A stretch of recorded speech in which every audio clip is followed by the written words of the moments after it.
Buenas noches y bienvenidos una semana más a la Alameda. Ya saben, ese espacio de debate, de análisis, de información, coproducido por 101 Televisión y el Periódico Sur, y que, bueno, cada semana pues trata de hablar de las cosas que creemos que le interesan. Y esta semana vamos a hablar de la provincia de Málaga. Y contamos con los periodistas como Javier Recio. Hola, buenas noches, Manolo. Antonio Montilla. Buenas noches. Tú estás muy volcado siempre en la provincia y sigues además... La Diputación. Sí, exactamente, la Diputación. Ana Barreales. ¿Qué tal? Buenas noches. Y con nuestro invitado de esta noche, que ya lo habrán podido adivinar por las palabras de Antonio Montilla, el presidente de la Diputación Provincial, Francis Salado. Buenas noches. Buenas noches, un placer estar aquí. Y bienvenido. Yo creo que siempre, cada temporada, hace una visita, un paseo por aquí por la Alameda, ¿no? Así es, y hacemos un examen de todo lo que pasa en la provincia. Lo vamos a hacer. Pero antes de comenzar esta conversación, pues les adelanto que ya la semana que viene contaremos como invitados con Ignacio Peinado, que es el presidente de los promotores andaluces, y también con Juan Cubo, que es el presidente de las personas que gestionan viviendas turísticas también en Andalucía. Hablaremos con ellos sobre todo de ese problema que le interesa tanto a los malagueños y yo creo que a todos los españoles, como es en la vivienda, el acceso a la vivienda. Bien, presidente de la Diputación Provincial, hoy precisamente están como, no digo de aniversario, pero casi, ¿no? Sí. Con motivo del Caminito del Rey, ¿no? Estamos en el 10º aniversario de la apertura del Caminito del Rey y hoy vamos a presentar un documental donde se va a presentar todo el relato de lo que es la historia de la construcción, hace más de 100 años del Caminito del Rey, y la inauguración también de ese recurso turístico y de los protagonistas en la construcción y sobre todo en la gestión, no solo desde el punto de vista de la rehabilitación y construcción, sino de personas que han vivido antes de la rehabilitación en ese entorno. Es muy emotivo y os animo a verlo una vez. Yo creo que uno de los lugares más queridos, ¿no? No solo por los malagueños, sino por yo creo que sí, que viene a visitarnos, ¿no? Que hemos impregnado a la provincia de un orgullo de los malagueños, de toda la provincia del Caminito del Rey, porque es complicado hacer un destino turístico, una marca turística, ¿no? Donde la gente vaya a ver ese destino.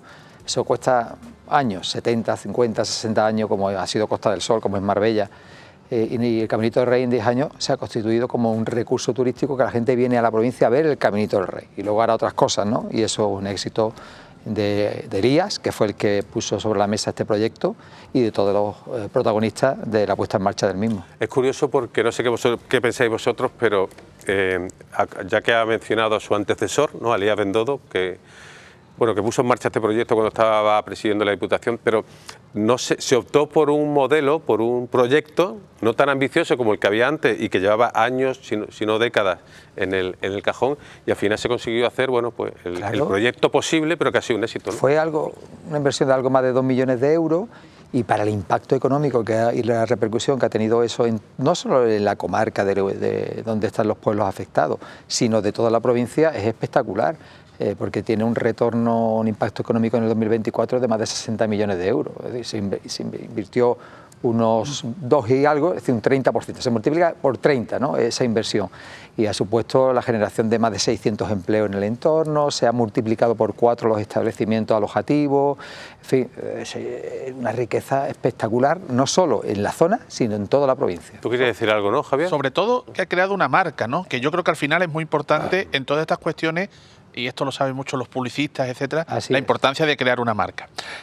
El proyecto ya está asentado, ¿no? Es decir, el Caminito del Rey, yo creo que estos 10 años se ha consolidado como una gran referencia turística. La Diputación ha impulsado un proyecto importante que se presentó el pasado febrero, que era la creación de un nuevo puente de 110 metros, si no recuerdo malamente, en la desembocadura de lo que era la salida del puente. En ese momento se habló de que por noviembre más o menos podía estar. ¿Cómo está ese proyecto? ¿Cuándo tienen previsto ustedes inaugurar ese proyecto? Y paralelamente, una vez que se haga esto, ¿por dónde debe de ir el futuro de nuevos atractivos para el Caminito del Rey? Porque al final este puente es un nuevo atractivo que se añade a lo que ya el Caminito por sí. ¿Qué nuevos atractivos está trabajando la Diputación de Málaga en este sentido? Bueno, después del Caminito se construyó ya, siendo yo presidente, el centro de recepción de visitantes, que también ha ordenado todo el flujo, todo el tráfico de ese entorno, que la movilidad es fundamental. Y ahora analizamos esta salida porque el Caminito del Rey, cuando uno sale pues la boca abierta, ¿no? Diciendo, qué espectáculo, que la naturaleza, viene uno más relajado, que no quiero ser místico, ¿no? Pero allí parece que el tiempo transcurre de otra manera. Parece que no hay política, ¿no? Exactamente. Es el espíritu del Caminito del Rey, como dijo Elías, está ahí impregnado en la visita. Pero cuando termina, ya sales por el tramo final, luego tienes casi 1 kilómetro de un ambiente muy árido, tienes que subir y bajar escaleras, mucho sol, y digo, vamos a intentar si podemos mejorar la experiencia del Caminito del Rey, y por eso se planteó este puente, que se va a retrasar, no va a ser en noviembre por los permisos y autorizaciones que necesita de los distintos organismos que afecta al entorno, y yo creo que pues en el primer trimestre de 2026 se podrá ya estar por finalizado. Es autosuficiente lo que es la gestión, es decir, la Diputación no va a tener que poner ningún recurso económico, es 1.200.000 euros lo que cuesta esa obra, porque es de las obligaciones que tiene el gestor, que en este caso es Sando, ¿no? Así que esa inversión la harán ellos y yo espero que en el primer trimestre de 2026 podamos disfrutar de esa experiencia nueva, ¿no? Que va a ser mucho más cómoda y que se recomendó cuando hubo los desprendimientos del Caminito del Rey, lo recordaréis, hicimos un estudio geotécnico con la Universidad de Granada y de Jaén y se recomendó una salida alternativa, que no solo hubiese una en esa salida.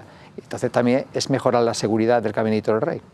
Usted ha nombrado varias veces a su antecesor, Elías Bendodo, que es verdad que destacó durante su mandato, pues hizo el Caminito del Rey, hizo la Gran Senda, la Senda Litoral. La Málaga. Málaga. Entonces, me gustaría saber, las comparaciones son odiosas, ¿no? Pero son inevitables. Usted, en sus años de mandato, ¿de qué proyecto se siente más orgulloso? Y si de aquí al final de mandato quedan todavía, ya queda... Un año y medio largo. Me queda poco, ¿no?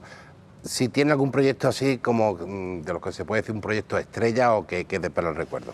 Bueno, pues nosotros hemos implantado Málaga de Moda, también lo que es la senda azul, que es un atractivo más de la senda litoral, pero es relacionado la potencialidad de Málaga desde el punto de vista de los recursos turísticos relacionados con el mar, que no estaban bien gestionados, bien explotados, bien visualizados.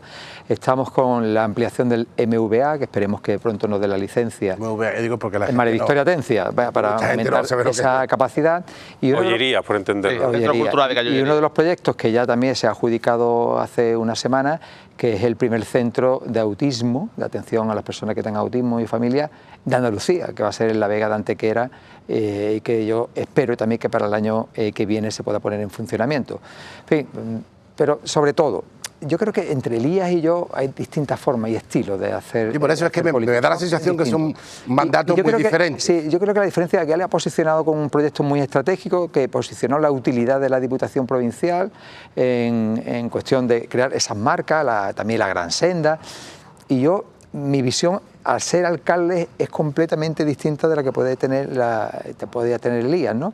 Y yo he dedicado más el esfuerzo a colaborar, gestionar los recursos económicos, de ayudar financieramente y económicamente a los ayuntamientos, con proyectos específicos, ¿no? de esos municipios, porque sé lo que pasan los alcaldes, las dificultades que tienen, las estrecheces que tienen, y yo creo que la Diputación tiene que estar ahí y darle un auxilio económico y financiero. Y yo creo que hemos cambiado también ese cambio de crear los distintos planes de apoyo económico, que algunos son incondicionados y otros son condicionados a obras, pues eso ha sido dentro de mi mandato, antes no se hacía ese tipo de proyectos. El mandato de Elías era más vistoso y el suyo es más efectivo para los... Más eficiente para los pequeños municipios. Sí, se puede ver que tenía una visión más estratégica también. La función de la Diputación es esa, ¿no? O sea, digamos, atender a los municipios, a los pequeños municipios. Así es. Y bueno, y en esta última legislatura hemos transferido más de 470 millones a los 103 municipios de la provincia de Málaga.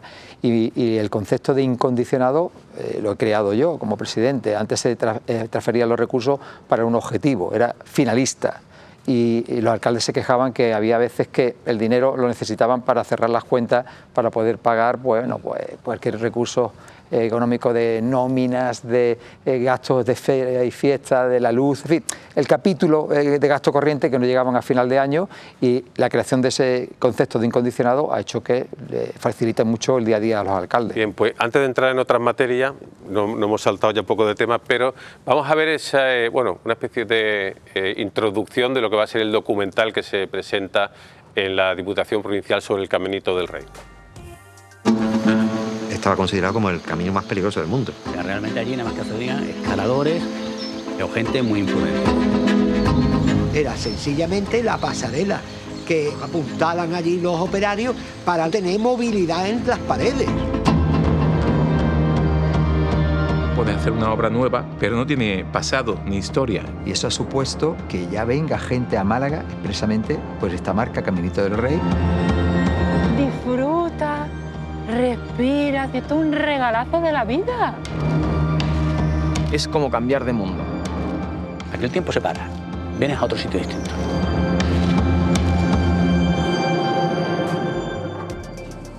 Esa imagen que se ha visto de una madre e hija, la madre es invidente y fue a ver el Caminito del Rey y la hija le contó la experiencia y es un episodio muy humano y muy interesante. Bueno, lo habéis visto todo, lo habéis visitado, ¿no? Una cuestión, porque hablamos del Caminito del Rey, que tiene ese apelativo, del Rey. ¿Cuándo veremos al rey o a alguien de la familia real en el Caminito? Está invitado. Pero ¿se ha gestionado eso de alguna manera? Sí. ¿Ha habido alguna respuesta por parte de la Casa Real respecto de para que recorran ese...? Tiene en su agenda apuntado a venir a visitar el Caminito del Rey, pero no ha fijado la fecha. En las distintas veces que ha venido Su Majestad el Rey a la Diputación Provincial de Málaga, le he reiterado esa invitación. Dice que quiere venir a verlo. Yo le he invitado que venga con la familia, no como tan oficial, sino oficioso, en el sentido que disfrute ese espacio, ¿no? Y están buscando fecha y agenda. Igual hay que invitar a otro miembro de la familia real, ¿no? A la reina, por ejemplo. Bueno, lo ideal es que viniesen los dos, ¿no? Con las infantas. Ya de paso, ¿no? Ya de camino que vengan los cuatro. Hombre, con el novio, la infanta, o la princesa, ¿no? No sé. No sé si tiene novio. Yo la prensa rosa no me gusta. Hoy precisamente está siendo un día con bastante noticia porque esta mañana nos hemos encontrado con, además del habitual atasco y volumen de tráfico en la autovía de Rincón de la Victoria, la autovía de la Serquía, nos hemos encontrado con un añadido que es que el gobierno, el ministerio no ha tenido otra ocurrencia que hacer obras de asfaltado que esta mañana pues han hecho que la caravana sea kilométrica, ¿no? Sirva esto como introducción a cómo está la situación de esta autovía, la falta de comunicación, o mejor dicho, la falta de sintonía con el gobierno para que se sensibilice sobre el problema de esta conexión de la Serquía. ¿Cómo ve este problema de tan difícil solución a corto plazo, ¿no? La situación está peor, porque hemos visto que el gobierno está insensible a estos problemas y no quiere ver la luz sobre los problemas que se le pone sobre la mesa. Y lo peor es que no tenemos colaboradores necesarios dentro del Partido Socialista de Málaga para convencer a sus jefes de que tienen que ponerse las pilas y tienen que ponerse mano a la obra a dar esas soluciones que se le está dando por distintas administraciones. Y yo, de verdad, cada vez que ponemos... Lo de hoy, por ejemplo, ¿qué le ha parecido? Que encima, la además... falta de coordinación, de sensibilidad y de estar encima de los asuntos. Que a un alcalde se le ocurra hacer eso en su municipio, ¿no? Le piden responsabilidades al concejal de urbanismo o de infraestructura que está haciendo esa obra y se le da un tirón de oreja importante y pueden rodar hasta cabeza. Pero aquí no pasa nada. Aquí yo no sé para qué tenemos un subdelegado del gobierno aquí en Málaga. El subdelegado del gobierno está para que cada vez que hacemos una reivindicación por parte de la Diputación, el Ayuntamiento de Málaga o cualquier otro alcalde o alcaldesa, es para salvarle la vergüenza al gobierno, en vez de estar cogiendo esos documentos, subir a Madrid y convencer a sus compañeros de que hay que hacerlo y que hay que poner un calendario, por lo menos desde el punto de vista electoral, para que el PSOE tenga credibilidad en la provincia. Y el secretario general, que se acaba de estrenar hace poco, José L., hacer lo mismo. Pero no, cada vez que hacemos una proposición, sale criticando nuestra proposición, sabiendo ellos que viven aquí, que lo que estamos diciendo es verdad. Yo siempre lo digo, eso es una traición a tu provincia, a tu gente, a tu electorado. ¿Por qué tienes que defender tú? ¿Cuál es la actuación a corto plazo? Pero ellos han puesto en marcha un autobús express recientemente. Me gustaría que nos contara cómo está funcionando, si se plantean ampliar frecuencias y si se plantean también que traiga a los... A mis compañeros de la Junta, yo le pongo cosas sobre la mesa, como este autobús express. Se lo exijo, se lo pido. Públicamente salimos diciendo que es necesario que aceleren una mejora del transporte metropolitano. Y te escuchan. no ponen a lo mejor todas las medidas que le has puesto sobre la mesa, pero te escuchan. ¿Qué medidas de las que ha puesto sobre la mesa no le han pues que ese autobús escuchado todavía? Venga de vuelta. Claro, es que yo no sé a quién se le ha ocurrido que sea solo de ida. Vaya. Solo de ida y queremos que sea de vuelta. Y que el 160... O que les paguen la estancia a los que van. Y que el 160 y el 163, que son las líneas principales del Rincón de la Victoria, se refuerce sobre todo el 163, que llega hasta Los Rubios y Torre Benagalbón, porque allí hay un déficit de frecuencia. Todo eso se lo hemos puesto sobre la mesa. Y ellos, en algunas cosas han dicho que sí y han puesto esta experiencia que vale más recursos económicos, porque cada vez que hay más frecuencia, más autobuses, hay que pagarle al concesionario, y en el otro me han informado que están ya en la adjudicación del mapa concesional a las nuevas concesionarias de la concesión del Rincón de la Victoria, y ahí será más fácil mejorar los servicios porque ahora están en una prórroga de contrato, ¿no? Es mucho más complejo jurídicamente. Así que ahí algo se avanza, pero en la A7 no se avanza absolutamente nada, porque la última reunión que tuvimos con el Ministerio es que despreciaron la propuesta de la rotonda. A eso me refería yo, ¿qué es lo que habíamos... Oye, es que por lo menos analícelo, pero en primero pusieron en duda lo que pusimos sobre la mesa. Los datos de... Vamos a entrar en detalle para que los espectadores lo sepan. Ustedes plantearon en cada una de las rotondas... de Málaga Este hasta el Rincón de la Victoria, mejorar las entradas y salidas. Ampliarla, para que y en alguno crear... tapones. Claro, y por ejemplo en el Rincón de la Victoria, en la salida al centro comercial, las personas que continúan hacia la salida del Cantal, que no tengan que salir por ahí, sino hacer un nuevo vial, en una plataforma que vaya directamente al carril de desaceleración hacia el Cantal y no se tenga que meter en esa rotonda y le quita... Son soluciones de movilidad que son factibles. Y nos dicen, bueno, y los datos de intensidad de tráfico que hay aquí, esos son muy exagerados, ¿dónde lo habéis cogido? Y le dijimos, oiga, es que son los mismos del Ministerio, los mismos de la Dirección General de Tráfico del Ministerio, son suyos. Y si ni siquiera conocen esos datos... O sea, dicen que no, ¿plantean alguna alternativa? Nada. Nada, han dicho que es un estudio muy superficial. Digo, bueno, pero claro, es que el estudio definitivo, real, cumpliendo la normativa y eso, es vuestra obligación, tenéis que hacerlo vosotros, porque es vuestra competencia.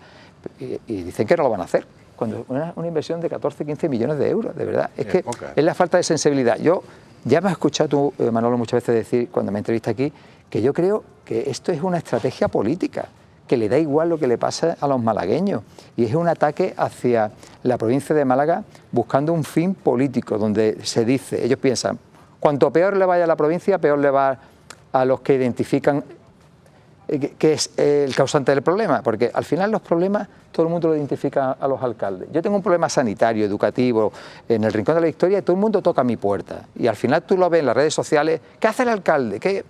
Y aquí está, creo que pasando igual, cuanto peor le vaya a Málaga, cree que peor le vaya al alcalde de Málaga y van a conseguir está diciendo retos políticos. ¿Que el gobierno castiga a Málaga porque vota al PP? Sí, lo estoy diciendo. Eso es muy grave, ¿eh? No, es que es así. Esa ha sido la tesis del PP durante mucho tiempo también. Y es que no tiene sentido que cuando se le pongan cosas lógicas, con sentido común, no quieran ni analizarlo. ¿Por qué no han bonificado la AP7? ¿Por qué no? Es una decisión política. ¿Por qué no lo hacen cuando lo están haciendo en el resto de España? Pues nada más que puedo pensar de que es por un castigo. Por ejemplo, las bonificaciones es verdad que se han hecho en algunos lugares de España, pero en otras no. Por ejemplo, en Asturias, es que precisamente hoy es también motivo de actualidad, en Asturias también han negado la bonificación a la autopista, ¿no? Bueno, pero ¿y por qué se le hace a Alicante, a Galicia, a Cataluña y no se hace a Málaga cuando se ven los problemas de tráfico? Yo no sé en Asturias si tienen los mismos problemas de tráfico que tenemos nosotros, pero nosotros lo tenemos muy grave, de saturación total, de colapso, y se tiene que tomar decisiones. ¿Qué puede ocurrir en estas zonas de expansión? Ya sabemos que usted quiere contención, ¿no? Porque es consciente de que si sigue creciendo la población en Rincón, en Belén Málaga, bueno, y en todas las localidades de ambos municipios, y sigue creciendo el tráfico, pues va a ser insostenible, ¿no? Va a ser muy ¿qué futuro a corto plazo espera si no hay medidas para solucionarlo? Pues la única medida que puede es que se acelere la mejora del transporte metropolitano y que sea una frecuencia que la gente vea que cogiendo el autobús pues puede dejar el vehículo en su casa, entonces se quite densidad de tráfico en la A7 y sobre todo en la zona del Palo, ¿no? Y eso supone pues, construir un carril BAO, un bus BAO, donde la frecuencia sea muy rápida, con una inversión importante, con autobuses de alta capacidad. Yo creo que esa puede ser la solución a más corto plazo.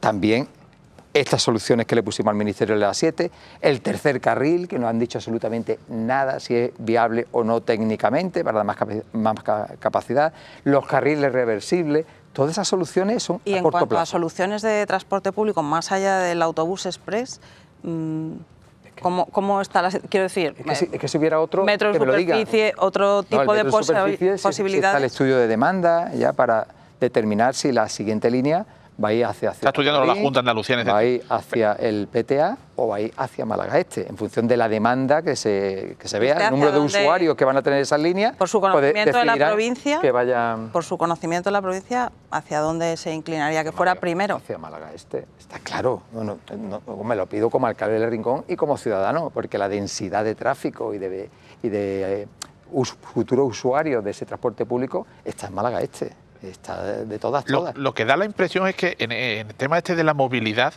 donde es verdad que el Gobierno tiene una gran responsabilidad, la Junta también tiene otra, sobre todo porque es la responsable del transporte metropolitano y de las líneas autobuses. Me refiero que parece que falta un poco de ese espíritu del Caminito del Rey, que al final el Caminito del Rey era un espíritu de colaboración institucional. O el Parque Tecnológico. Claro, el Parque Tecnológico. O el propio Caminito del Rey, es decir, el Parque Tecnológico. Que al final no se hizo el gran caminito. Y el Parque Pero el Parque Tecnológico creo que es el ejemplo que era al final hacer un carril mínima de 300.000 euros y ha resuelto uno de los grandes problemas números negros. Y creo que en este sentido, en el tema de la movilidad, falta quizás ese espíritu, sobre todo porque ya hay voces que están alertando, sobre todo desde el mundo empresarial, que todo esto puede repercutir en el futuro desarrollo económico de la provincia de Málaga y en el futuro desarrollo de todo lo que es esa gran conurbación que estamos hablando siempre, desde Nerja hasta la zona de Estepona, Benavís, ¿no? Hay un riesgo de que todo esto, ¿tiene usted la apreciación de que hay un riesgo de que el desarrollo económico y social de la provincia de Málaga se pueda ver lastrado por los graves problemas de tráfico que se están produciendo y los grandes atascos y las imágenes que estamos transmitiendo? La movilidad es importantísimo para que no solo una persona decida venir a vivir a la Costa del Sol o a la provincia de Málaga, sino para que las empresas también, sobre todo las empresas logísticas que necesitan un transporte por carretera, porque no hay otra opción, pues también tengan una isócrona y unos tiempos aceptables. Si eso no ocurre en la provincia de Málaga, pues decidirá no quedarse en la provincia de Málaga.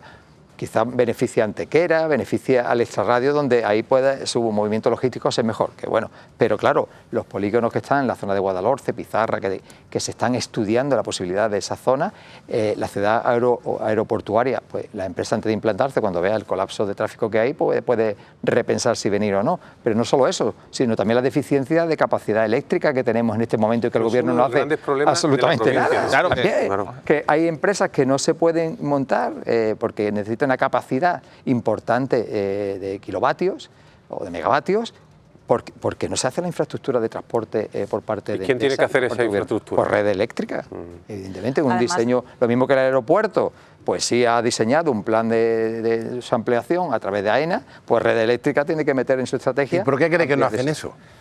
Eso se lo tendrá que preguntar a ellos, es que no lo sé. Porque vamos, el tema eléctrico es verdad que los empresarios están mostrando su preocupación porque es que prácticamente está saturado, y lo dice gente propia de Endesa, que dice, oye, mira, es que tenemos problemas porque no hay capacidad para atender al sector productivo. Y ya está habiendo muchas veces pequeños apagones en el Rincón de la Victoria. El otro día hubo unos pequeños apagones por la noche, porque te das cuenta porque cuando te levantas pues de pronto ves los parpadeando. ¿Cree que estamos siendo esclavos, digamos, de esta política de confrontación y aparte del tema medioambiental, ¿no? De ecológico, que no quieren energía nuclear, que todo se base en energía solar? Creo que también, que eso es un gran error. ¿Estamos siendo prisioneros de eso? Por supuesto, ese falso ecologismo donde se ha demostrado que las centrales nucleares pues no son...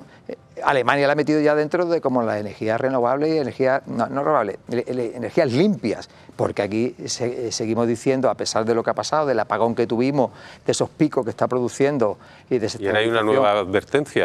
¿Por qué no? Es que hay que rectificar. Cuando uno comete un error hay que escuchar a los expertos y si hay que dar marcha atrás se pide perdón y se rectifica, se toma otro camino, pero ellos parece que no se equivocan en nada, ¿no? Y su ideario no hay que lo saca de su camino. Pero, oye, una cosa, ¿le ha servido de algo cuando le dio en el foro que organizó el periódico tener el teléfono de Óscar Puente? Para nada. ¿Le ha mandado algún mensaje? ¿Se ha puesto en contacto con él? Yo sigo enviándole escritos, cartas, en fin. Y ¿El teléfono no se ha atrevido? Yo creo que eso fue más un gesto de cara... Bueno, quizá a lo mejor le dice, oye, Óscar, no pasa nada. Además de presidente de la Diputación, es usted alcalde de Rincón de la Victoria.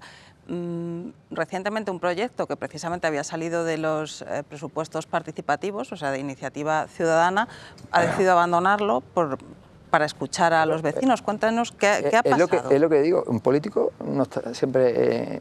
es valedor. Bueno, me refiero al embarcadero de la Cala, por si alguien cuando no sabe tú tienes un proyecto hablando. que tú crees que es beneficioso, pero luego en su planteamiento, en su desarrollo, hay un sector de la población que se puede haber afectado y perjudicado y no lo quiere, pues tienes que rectificar y dar marcha atrás. El Pantalán y la base náutica está dentro de la estrategia de Senda Azul, que se han plantado ahora en este mandato, en mi mandato, ¿no? Entonces, va dentro de construir donde no hay puertos deportivos, bases náuticas, donde se dé clases de vela, de kitesurf y todo eso, más apoyado en un pantalán para que puedan salir las pequeñas embarcaciones. Ha mostrado interés Torremolinos, Nerja y Rincón de la Victoria, pues también. Entonces, estábamos en ese avance, teníamos ya autorización para la base náutica, porque hay muchos comentarios, no, es que esto se ha dado marcha atrás porque no tenía la autorización. No, está por escrito ya la autorización de Costa y de la Junta de Andalucía de la base náutica, y una vez que estaba la base náutica, pues estaba supeditado el permiso del Pantalán a que hubiese una actividad deportiva relacionada con el mar para poner un Pantalán, porque si no, ¿para qué quiere un Pantalán? Me decían, ¿no? Digo, bueno, pues primero la base náutica, luego el Pantalán. Y bueno, los vecinos han visto que, bueno, pues perjudicaba su movilidad, problemas de tráfico, esa playa que es tranquila, muy familiar y que no lo quería. Y yo ante un proyecto que creo que es beneficioso para el Rincón, pero que en esa zona, pues los vecinos que de ese entorno no lo quieren, pues lo más lógico es que renuncies a él, ¿no? Y ya está, y te pones a trabajar en otra línea. Vamos a hacer una pausa, luego vamos a seguir retomando, sobre todo para hablar cómo se calibra, si son unos vecinos, si son todos los vecinos, si es utilidad para el municipio. Pero bueno, ahora vamos a hacer una pausa y volvemos enseguida, y a ustedes les decimos lo mismo, que sigan ahí, que volvemos en unos segundos.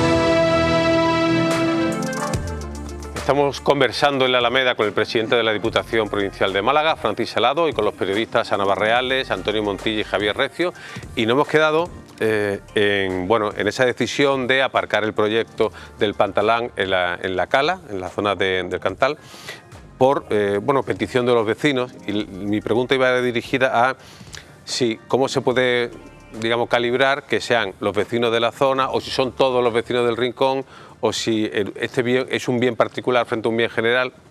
¿Cómo ha tomado esa decisión? Yo he visto que en esas movilizaciones, como siempre, están los mismos, los de Podemos y el Partido Socialista, que van cambiando de opinión, porque el Partido Socialista del Rincón tenía en su programa electoral la construcción de pantalanes en el municipio. Y entonces, cuando de pronto lo veo allí en la manifestación, le digo, bueno, ¿dónde iban a hacer los pantalanes, ¿no? Evidentemente. Pero es como siempre unirse a algo que puede erosionar al equipo de gobierno, y ahí estaban ellos protestando. Yo tendría que explicar dónde iban a hacer los pantalanes, pero bueno, yo veía también que había vecinos allí de la zona de Calaflores, Nueva Cala, de la zona de Las Palmeras, todo el entorno donde podía tener afección de movilidad, aparcamiento, el Pantalán y la base náutica. Y en la reunión que tuve con ellos, que me pidieron las distintas plataformas que estaban allí, que decían que representaban a la población de la Cala del Moral, querían estar en la reunión, y yo le dije que no, porque de pronto me encuentro allí la plataforma sanitaria que se ha hecho en el Rincón de la Victoria para demandar el centro de salud del Rincón de la Victoria. Y es la primera que firma y se manifiesta allí. Y digo, bueno, esta plataforma que tiene que ver con este proyecto, pero ves a la persona que siempre está en todos los actos de Podemos y de Izquierda Unida. En fin, había gente que era activista político, que no le importa nada este proyecto, lo que importaba es la movilización, y luego estaban los vecinos de ese entorno. Y con esos son los que me reuní. Y cuando ya me explicaron sus motivos, sus razones, en ese momento yo le expliqué que yo tenía la autorización y que iba a renunciar a ello. Además fue en ese momento, porque a mí me sorprendió la rapidez fue una secuencia muy rápida. Sí, se reunió con los vecinos inmediatamente. Claro, porque para que iba a mantener esta incertidumbre a los vecinos, ¿no?, sobre el proyecto, y cuando tenía ya la resolución de que podía montar la base náutica. Pero lo que pesó más a la hora de tomar la decisión fue que vio que había muchos vecinos detrás, todos los en la vecinos reunión. de todas las urbanizaciones estaban en contra del proyecto.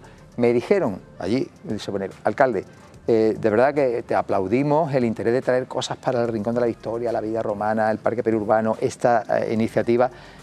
Y yo creo que es buena para el Rincón, pero no en este lugar. Eso es lo que... Quiero que busquéis otro lugar y no es este. Entonces, eso es lo que me pesó. Voy a tener ahí una inversión importante y todos los vecinos... ¿Y van a buscar otro lugar?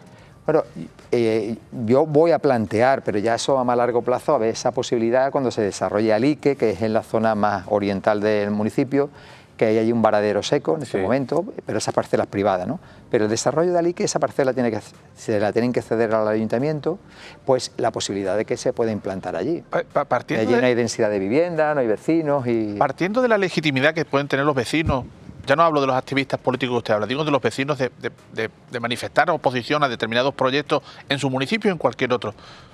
Recordamos casos de proyectos. Vamos a hablar de la ciudad de Málaga porque es quizá lo que tenemos más reciente. Hubo una oposición total de los empresarios, por ejemplo, del centro de Málaga a la peatonalización de Calle Lario. Políticamente se tiró para adelante. Hoy nadie duda de eso. El metro, que generó un debate en esta ciudad, parece que nos hemos olvidado, pero no hace tanto se generó, se siguió para adelante. Hoy esos que protestaban en carretera de Cádiz, en la zona de La Unión, de Cruz de Humilladero, hoy no cambiarían por nada que el metro, con todos los peajes que se han tenido que pagar. Claro, nadie duda que se han pagado peajes, pero toda infraestructura, todo tiene un coste. Pero después los beneficios. Si ustedes creían que este proyecto era muy beneficioso para el municipio de Rincón de la Victoria, ¿no se está transmitiendo una imagen de que al final, a la más mínima, porque pueda dar esa imagen de que... Y teniendo en cuenta que es legítima la presión vecinal, las protestas, etcétera. Yo no dudo de eso, pero me vengo a referir que muchas veces si uno cree que el proyecto es beneficioso para su municipio, para la provincia, y a la más mínima da marcha atrás, se está transmitiendo también un mensaje muy negativo a esa cara al exterior. No. Tú tienes que ser contundente cuando tú veas legítimamente que ese proyecto pues beneficia a la gran mayoría de los ciudadanos y perjudica a una minoría que siempre está ahí, que muchas veces movilizado por movimientos políticos que lo que quieren, como he dicho, es erosionar al equipo de gobierno. Además, yo tengo dos proyectos claros que me pasó exactamente igual y yo seguí adelante con ellos. Uno, el campo de Rubí, Manuel Becerra. Perdón. Ese proyecto es muy parecido a esto. Era un proyecto estratégico de la Diputación donde querían hacer un campo de rugby en la provincia. Y podía haber ido a Cártama, a Torremolino, a cualquier municipio. Y yo, en aquel tiempo, yo era alcalde también del Rincón y Elías era el presidente de la Diputación, y yo dije, oye, por la cercanía a Málaga, el club de rugby Málaga, te ofrezco el Rincón de la Victoria, en la parcela que está en Parque Victoria, que aquello era una escombrera y eso, vamos a hacerlo aquí. Y dijo, perfecto, ofrecimos la parcela, me dio cerca de 1 millón de euros de subvención y ahí está el campo de rugby. Pues tuve una oposición, movimientos diciendo que esa infraestructura no era necesaria, que jugaba al rugby, una oposición brutal en redes sociales, con concentraciones y todo, movidos por estas plataformas políticas. Y yo veía allí que los que se movían eran plataformas políticas, pero no vi a los vecinos de Parque Victoria, del entorno donde iba a estar el campo de rugby, protestando. Y yo seguía adelante, a pesar del desgaste, como diciendo... Porque al final son unas mentiras, lo intoxican. Aquí en este proyecto del Pantalán decían que era un puerto deportivo, que íbamos a echar cemento. Bueno, unas mentiras increíbles, ¿no? En redes sociales y eso. Pero eso a mí no me preocupa, luego lo contrarrestamos. Pero aquí no había oposición de los vecinos de Parque Victoria y yo seguía adelante. Me supuso una erosión diciendo que ese millón podía ser destinado a otras cosas que tenía en el Rincón y ese desgaste, y muchos vecinos dirían, pues es verdad. Pero no explicaban que ese millón, si no se hubiese gastado aquí, se hubiese gastado en Cártama en otro sitio. Así que aprovechamos esa opción. Y la remodelación de la avenida de Málaga, en la Cala del Moral, donde allí pues quitamos los árboles que había y pusimos unas palmeras, porque esos árboles invadían, cuando crecían, que eran ficus benjamín la gran mayoría, pues la circulación del autobús, por la estrechez de esa avenida, había que estar podándolo constantemente, tapaban la visibilidad a los vecinos que vivían en la primera planta, los comercios. Allí hubo manifestaciones, se agarraron a los árboles y eso, pero yo creía que esa infraestructura era necesaria para dar más visibilidad, seguridad a la avenida. Y tiré para adelante. Y hubo manifestaciones, y tuvo que intervenir hasta la policía, y porque creía que era necesario y bueno para la cala. Y en este momento pues he considerado que la gran mayoría del entorno donde va a estar ese proyecto pues no lo quiere. Entonces yo creo que un político tiene que oír a la opinión pública y no seguir adelante a pesar de ello, ¿no? Como presidente de la Diputación también es responsable de Turismo Costa del Sol. Y la semana pasada tuvimos aquí a Jacobo Florido, que es concejal de Turismo del Ayuntamiento de Málaga. Ya estuvimos hablando también de cómo ha ido la temporada. A nivel provincial, ¿qué balance hace de a nivel turística? Yo creo que al final se comportan todos. Están cambiando algunas cosas. Sí, ¿no? Las tendencias, cada vez hay menos. Ha bajado porcentualmente el turista nacional por la subida de precios que hay, sobre todo de los hoteles, los establecimientos alojativos. Se sigue manteniendo y creciendo porcentualmente algunas décimas el turista nacional, que sigue viniendo, que tiene más poder adquisitivo. Y bueno, y hay que repensar por qué estamos perdiendo ese turista nacional y que se está yendo a otros destinos que pueden ser mucho más baratos que actualmente pues la Costa del Sol. Pero yo creo que a lo mejor, todo es coyuntural de lo que está pasando en España. La gente tiene menos dinero, cada vez la inflación sube más, los sueldos están más estancados y, en fin, la gente tiene menos recursos económicos y por eso también... Que la situación de Málaga Capital es diferente, que lo mencionaba, que es un escenario diferente el de Málaga Capital al de la provincia en cuanto a turismo. Bueno, aquí los datos son muy parecidos. Bueno, aquí al menos es lo que han decía subido, Jacobo la aquí han semana subido pasada. también los turistas internacionales en Málaga Capital, y el turista nacional se ha visto también mermado. Pero porque a lo mejor el turismo internacional también está flaqueando, ¿no? Que eso es lo que quizás debería preocupar un poco más. ¿Por qué? Porque han bajado pernoctaciones y tal. Bueno, está bajando en pernoctaciones. Pero no, lo más importante, las pernoctaciones. Sí, pero en todos los índices hemos crecido un poquito menos en el tema de las pernoctaciones, que ha bajado un 0,5, 0,6 según... ¿Por qué? Porque también hay otra alternativa alojativa, como son los apartamentos turísticos, que de eso no tenemos datos. Quizás el turista nacional ha seguido viniendo a la Costa del Sol, pero en vez de ir a un hotel que le costaba 180 o 150 o 90 euros la noche, según las estrellas, pues se ha ido a un apartamento turístico porque viene con sus niños, etcétera, etcétera. Sí, pero yo creo que los datos al final son muy positivos, porque lo daremos dentro de nada, cuando tengamos ya los datos definitivos. El número de visitantes van a estar muy rondando el 2024, el impacto económico. Ha crecido el número de personas empleadas en el sector turístico, están ya en 153.000 y todos los índices son en positivo. Así que yo creo que no tenemos que preocuparnos, y si pasa algo negativo es por la situación coyuntural y económica general de España y de Europa. Cuando no haya dinero, pues dejarán de salir. ¿Hasta qué punto cree que iba a decir el cambio climático, pero no quiero que la pregunta vaya por otro lado, sino el aumento de las temperaturas con veranos muy calurosos, sobre todo el mes de agosto y julio, ¿cómo puede influir cara al futuro? Está influenciando. El mes de septiembre ha sido un mes espectacular de ocupación hotelera, donde ha subido los índices de ocupación, y el mes de octubre y noviembre, pues en comparación con otros años, donde las temperaturas se han notado que cada vez el verano dura más meses, pues que la ocupación también va subiendo. Pero también hay una huida de algunos turistas hacia lugares más frescos, como el norte, por ejemplo. En verano, julio y agosto. En agosto, julio y agosto, pues hay ciudadanos que deciden irse a zonas que presuntamente son más frescos, pero muchas veces te vas a Asturias, Galicia, a Cantabria, y hace también el mismo calor que aquí, ¿no? Y sobre todo en el interior de España el calor es mucho menos soportable, ¿no? Porque hay temperaturas enormes. Pero quizás eso llevaría también a repensar un poco las estrategias de promoción, de quizás también atraer a ese público en esas épocas donde la temperatura de Málaga puede ser, vamos a decir, más razonable, por ese cambio que hablaba Manolo, etcétera, cambiar un poco la estrategia para que atraer aquello que siempre se llamó la temporada baja, ¿no? Sí, es decir, a partir de ahora, de estas fechas que estamos, desde octubre quizás hasta marzo, donde en circunstancias normales aquí hay una temperatura normalmente bastante más suave que la que puede haber en otras zonas, más quizás al norte de nuestro país, sobre todo más en Europa. Quizás hay que repensar también todas las estrategias y no buscar tanto, focalizar tanto en traer al turista la temporada alta? No, pero... Yo sé que se lleva hace muchos años buscando eso, pero que quizás por los cambios de los hábitos... Pero eso se está consiguiendo. De los cambios sociales, de recambiar un poco esas estrategias. Nuestra estrategia es siempre cálida, los 365 días del año. Sí, pero digo, me refiero a incidir más sobre... Siempre cálida. Porque hay un cambio medioambiental, pero también un cambio de los hábitos de la gente. Cada vez la gente no se toma ya las vacaciones todas en verano, sino que va buscando otras fechas. Es decir, hay un cambio también de los hábitos sociales, ¿no? Y se nota que el turista nórdico, que ahora pues ya ya están bajo cero, una temperatura, pues ya suele venir también en estos meses de octubre, noviembre, diciembre, tanto de Dinamarca, Noruega, Suecia, Finlandia.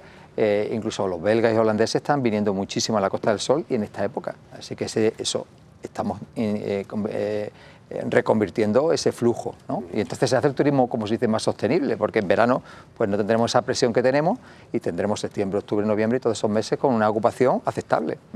Vamos a cambiar un poco de tercio porque también la Diputación está inmerso en proyectos, bueno, la Diputación, la provincia y todos los municipios en todo lo que tiene que ver con las plantas de reciclaje, con las plantas de incineración. Usted ha estado incluso visitando algunas plantas para ver el modelo.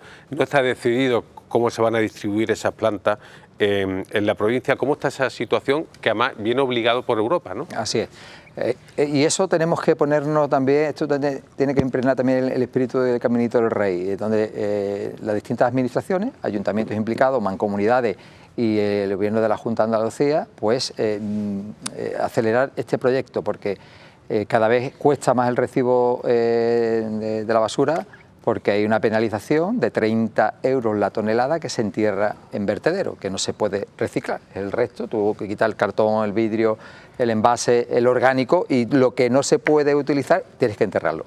30 euros, ¿no? Eso supone un desembolso importantísimo para los ayuntamientos. Así que en otros países del mundo, incluso en España, en el norte de España, que en el País Vasco, ya están las plantas de cogeneración, donde esa basura que no se puede reciclar llega, se incinera y produce energía eléctrica. Y esa energía eléctrica se inyecta al sistema y encima ahorra la planta y los vecinos del entorno. Y prácticamente no tienen nada de contaminación, porque lo que sale por esa chimenea, que prácticamente no se ve, es vapor de agua. Y son unos sistemas ya muy modernos y que se está implantando en todo el norte de Europa. ¿Pero dónde se van a implantar en la Entonces, claro, aquí lo que estamos estudiando ahora es si es necesario o una sola planta o dos, en función de las toneladas que genera la Costa del Sol Occidental, que es una de las grandes generadoras, Málaga capital, y el resto que lleva el consorcio de la Diputación. En función de eso, porque uno de los costes más importantes es el coste del transporte, de llevar la basura a la incineradora, y esos flujos son lo que hay que estudiar muy bien para que ese transporte no aumente el costo del... Málaga de momento no ha dicho nada, Málaga capital. Málaga está estudiando por su cuenta el alcalde. Siempre por su cuenta, ¿no? Bueno, está estudiando un sistema y nosotros estamos estudiando con la Mancomunidad y la Diputación pues lo que nos puede beneficiar a ambos para cubrir a su municipio y nosotros los nuestros. ¿Valsequillo podría tener opciones de hacer ese sitio? Donde sea, Valsequillo es el sitio ideal por el transporte, por logística y ahora lo que estaba viendo si es necesaria una o dos. Lo ideal es que fuese una con dos líneas y que más o menos consiguiera esas 400.000 toneladas que se genera al año. ¿Qué viabilidad y qué horizonte temporal hay para eso? Bueno, una vez que hagamos el estudio, pues todo depende de la tramitación medioambiental y la rapidez con que lo haga la Junta de Andalucía ese proyecto, ¿no?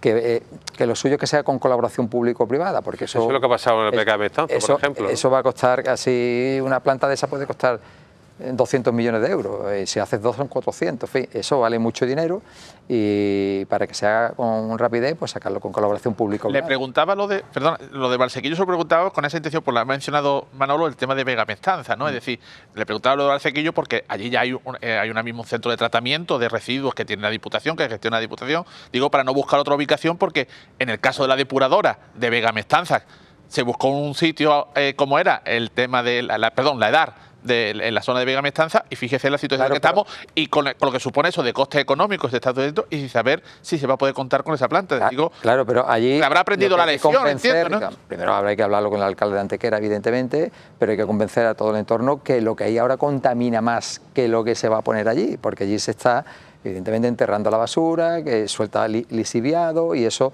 está contaminado durante muchísimos años ese terreno, ese territorio, sin poder utilizarse, ¿no? Una vez que se clausure ese vertedero. Y al final va a generar también, además de más puestos de trabajo, evidentemente una inyección de energía eléctrica a todo el entorno, ¿no? Que puede beneficiar también a las poblaciones limítrofes. Así que yo creo que no va a tener, hay que hacer mucha pedagogía, siempre huir, como siempre, de los medioambientalistas que vienen aquí, que dicen que saben de medio ambiente, pero no saben absolutamente nada, que vendrán con sus críticas, ¿no? Vendrán en la terminología incineradora, que aquí va a haber una chimenea echando humo negro, como siempre intentan hacerlo, y habrá que tener mucha pedagogía, que eso no es así, ¿no? Pero es que es lo necesario, porque lo está exigiendo Europa. ¿Y los proyectos de biomasa, que también está inmerso en la Diputación? Bueno, cuando me ha dicho, ¿qué has hecho durante...? El proyecto de biomasa es uno de los proyectos también tenía que haber dicho, gracias por hacerme esta pregunta. Málaga no caduca, todo. Nosotros en política de sostenibilidad medioambiental, economía circular y todo, la Diputación de Málaga es pionera, le hemos dado en esta legislatura un impulso importante. El proyecto de biomasa pues está siendo premiado y reconocido tanto por el Ministerio, por la Consejería y por muchas entidades, porque es lo que yo siempre he defendido que hay que hacer con el medio rural. El medio rural, que no se toque, que no se estropea, no, todo lo contrario, hay que interactuar con él. Y aquí lo que se hace es sacar la masa forestal de árboles pues, que están caídos, que están muertos, y todo, y sacarla, hacerla astilla, y con eso, en unas calderas que hemos instalado, se queman y se produce energía calorífica que calienta los colegios, los centros de salud, de la zona de la Sierra de las Nieves, que es donde lo hemos implantado. Y ese proyecto lo vamos a llevar también a la Serranía de Ronda. Entonces está limpiando el monte, generando empleo, sacando ese monte y evitando incendios, cuando hay un incendio que no haya tanta combustión. Y luego calentando y ahorrando la energía eléctrica, en el recibo de la energía eléctrica, a esos pueblecitos. Es un proyecto interesante y que yo le he dicho a mi compañero consejero de Medio Ambiente que tendría que exportarlo a toda Andalucía, porque es una interacción y limpieza de los montes y los bosques de Andalucía y de la provincia de Málaga. Y el Málaga no caduca, pues evidentemente otro proyecto de energía circular espectacular, porque vas a intentar evitar el desperdicio alimentario que produce la industria turística, hoteles, restaurantes, y va a suministrárselo a las familias que tienen déficit alimentario, ¿no? Y eso es un proyecto que ya está en prueba, porque tiene una plataforma informática muy compleja para que no falle nada, y que en breve se va a poner en funcionamiento y va a dar pues, alimento a más de 40.000 familias en la provincia de Málaga. Es un proyecto pionero que no ha sido ninguna diputación. ¿Cuándo cree que podrá estar en marcha ese proyecto? Yo espero que a final de este año, principio de que viene, que esté en marcha, porque estamos con... La plataforma es muy compleja, porque intervienen muchísimos... interviene el donante, que tiene que hacer, pues, cargar la mercancía o la comida preparada y etiquetada y con los alimentos que está suministrando en la plataforma. Luego Seur, que va y retira toda esa mercancía. Los usuarios con sus características técnicas, si son mayores, porque también se le va a hacer un itinerario alimentario, ¿no? Se va a decir, oiga, si usted es diabético, si usted tiene algún déficit alimentario y que no puede comer, esa es la comida que se te va a llevar, ¿no? Así que también la salud alimentaria se va a mejorar. Y luego tiene un itinerario formativo. Le vamos a preguntar a esta familia, oiga, ¿por qué está en riesgo de exclusión social si no son mayores, jubilados? Pues porque no encuentro empleo. Pues se le va a dar un itinerario formativo para que encuentre empleo, ¿no? Entonces, y encima no hay desperdicio alimentario, no se tira eso a la basura. Así que es un proyecto de economía circular espectacular que también estoy muy orgulloso. Preguntarle ya como alcalde de Rincón si se ha atrevido ya a pasarle el nuevo impuesto de basura a su vecino. Sí, lo hemos puesto. Es que era obligatorio. Ahí también, como siempre... ¿Y qué incremento ha supuesto para sus vecinos? ¿También el de actividad económica a los autónomos? El que pagaba unos 90 euros, pues ahora está pagando 120, una cantidad importante al año. ¿Cuánto ha dicho? Al año. 90 a 120 al año. Que yo a los vecinos se lo explico. Bueno, pero esto ha sido porque yo tengo que repercutir los 30 que me ha impuesto el Gobierno de España y la Unión Europea con esa nueva tasazo. Yo en el recibo lo he puesto, que es la crítica al PSOE. Digo, oiga, la culpa al final siempre es del alcalde y yo he tenido que poner este recargo porque me obliga el Gobierno de España, porque si no lo hago, pues me pueden sancionar, evidentemente, y todos los proyectos medioambientales que haya de fondos europeos, si no aplico esta normativa, me lo pueden rechazar, ¿vale? Y me lo pueden negar. Así que es un ejercicio de responsabilidad y yo en el recibo se lo he puesto a los ciudadanos que este recargo... ¿Y al autónomo también como basura industrial también la ha puesto en marcha? A todo se le sube, claro, todo proporcionalmente. Eso viene de Europa, usted ha dicho que lo Sí, sí, que sí, pone. Europa, la mayoría de las, Europa la mayoría de, medida de las decisiones las aprueban los dos grandes partidos, los dos grandes bloques ideológicos, que son el Partido Socialista, la Socialdemocracia y el Partido Popular. Es Sí, decir, sí, pero si que ustedes también, a sus eurodiputados, supongo que le dirán algo Pero también si a al lo respecto mejor de la esto, ¿no? idea- El gobierno español Claro, es que- le impone, pero esto viene de Europa, donde las decisiones de este calado las adoptan las dos grandes fuerzas políticas. Claro, es que el tema de su ecológico es muy partido. bonito, pero cuando Pero llega al yo digo, bolsillo... la idea a lo mejor no es mala. Ahora, ¿cómo se aplica esa idea? Es lo que tenemos que medir, porque siempre al final quien sufre las consecuencias de lo que decide Europa y el Gobierno de España y las comunidades autónomas son los ayuntamientos. Y al final, si tú pones una medida sobre la mesa, hazlo con fondos económicos. Y si yo tengo que separar más, no enterrar, pues a las diputaciones, pues ponle fondos para poner las plantas de cogeneración o ponle para poner puntos limpios, pero dame dinero para eso, dame dinero. ¿Usted ha recibido dinero, su ayuntamiento, para eso? Yo de momento no, de momento nada. ¿Y la FAPE en ese sentido ustedes han planteado? ¿La FAPE, que al final es su organismo que aglutina a los ayuntamientos? La FAM. Bueno, la FAM y después la FAPE, que La FEM, perdón. La FEM y la FEM, que son las que confundió con los periodistas. Sí, me confundió con los periodistas. La FAPE. Que la FAM y la FEM. Todo eso se ha hecho alegaciones a esa normativa deberían- cuando salió, porque aunque en Europa el Grupo Popular votó a favor, O sea, los España, diputados del Grupo Popular Europeo votaron a favor. Ahí no les convencieron. De esa estrategia. Es que es una estrategia. Y luego cada país esa estrategia la aplica de una manera distinta. Y en España ha sido poniendo un recargo a las toneladas. En vez de, yo qué sé, poner incentivos, ayuda. Entonces, ha ido a lo más fácil. Es decir, yo o recicla o te pongo una multa de... Bueno, no, te aplico 30 euros por tonelada que entierre.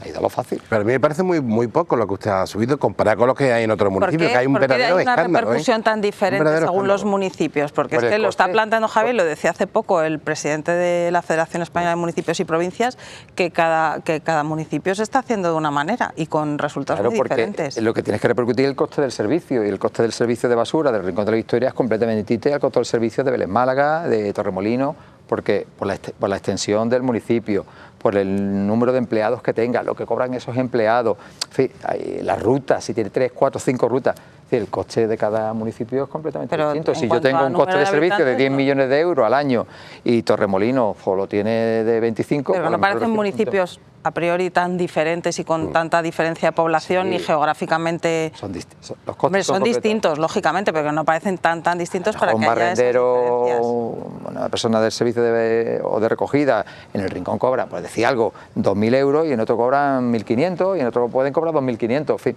Entonces, yo puedo tener 200 empleados y otro municipio hacer su recogida con 100. Entonces, en función de eso, lo que dice la ley que tiene que repercutir el coste del servicio, O el sea, que si el 100%. coste es caro, va a repercutir más encima. Claro. El criterio del pago de los, por ejemplo, de los autónomos que usted ha impuesto en el tema de la basura industrial, ¿son los metros de su espacio, de sus comercios? Sí, nosotros tenemos en función de los metros cuadrados de eso, de los supermercados pagan muchísimo, el centro comercial, los hoteles, porque se supone que generan más basura y por eso se le cobra más. Mientras más pequeño el establecimiento, más baja es la basura. Así lo tenemos. Y Sí, sin salir de ese asunto, me refiero medioambiental, ¿no cree que una vez que el año pasado comenzaron las lluvias, o fue un año con bastantes precipitaciones, ¿no cree que parece que se ha olvidado ya todo lo que tiene que ver con la sequía y con la obra hidráulica?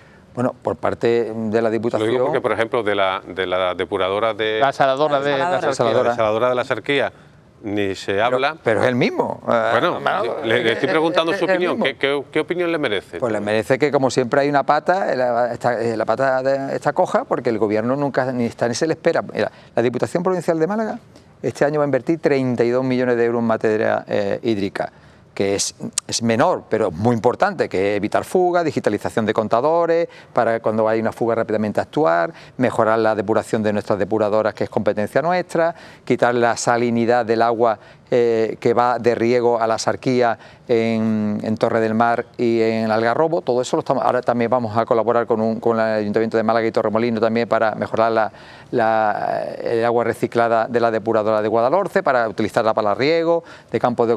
Yo estoy invirtiendo 32 millones de euros, que con mi presupuesto es una barbaridad. Pues vamos a seguir ahora hablando de todo esto, porque tenemos que hacer una pausa, perdón que le interrumpa así tan de golpe, pero tenemos que hacer una pausa de publicidad y volvemos enseguida. Volvemos pues casi ya.